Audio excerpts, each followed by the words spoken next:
Hi, this is Gavin from FE News. I'm at the Society for Education and Training annual conference. The 2019 SET conference is focusing around promoting professionalism in the sector, particularly for practitioners. I'm going to be chatting to some of the main speakers from the main stage, some of the people in the breakout sessions, and some interesting people in the audience.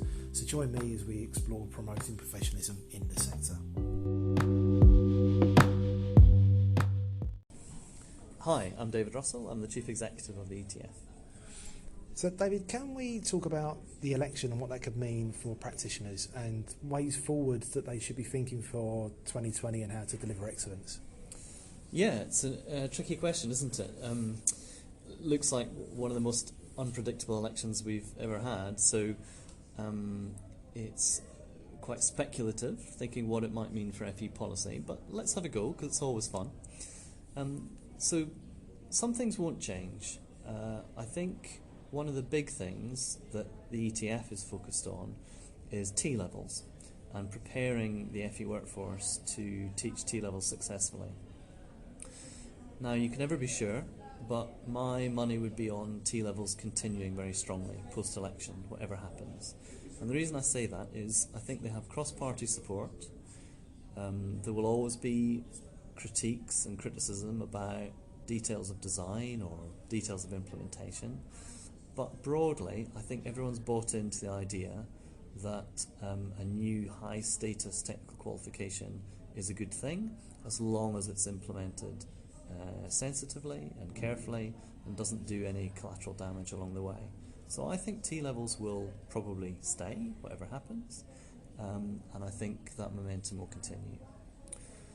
Another thing I think will stay the same is there's a lot of focus just now on senior leadership and the quality of senior leadership in the sector being sustained.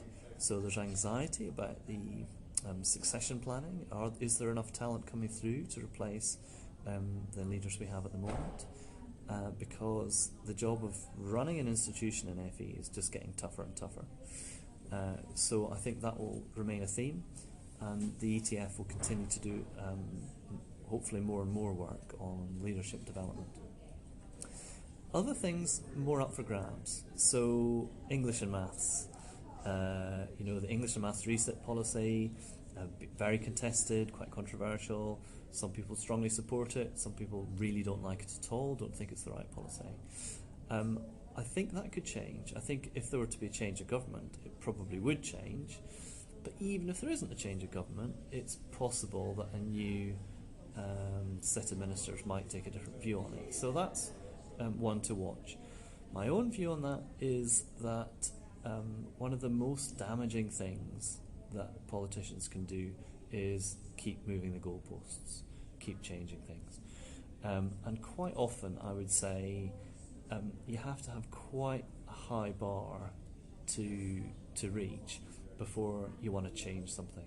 So if you've put a lot of time and effort into changing something on the ground that affects tens of thousands, hundreds of thousands of learners, you've got to be really sure that you have not just a reason to change it, but that you have something better to change it to.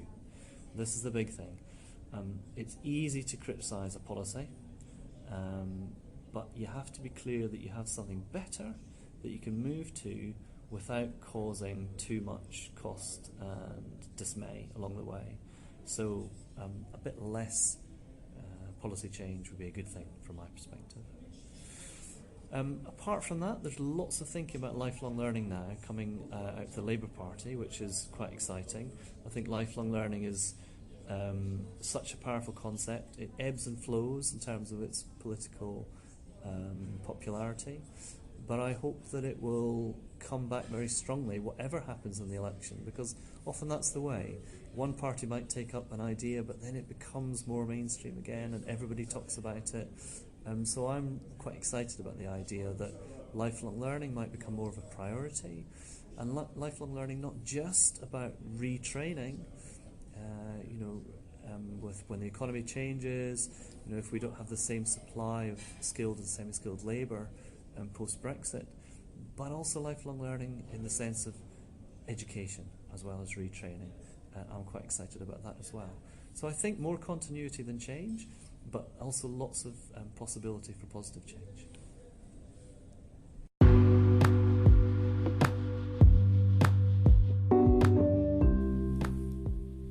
I hope you enjoyed this podcast.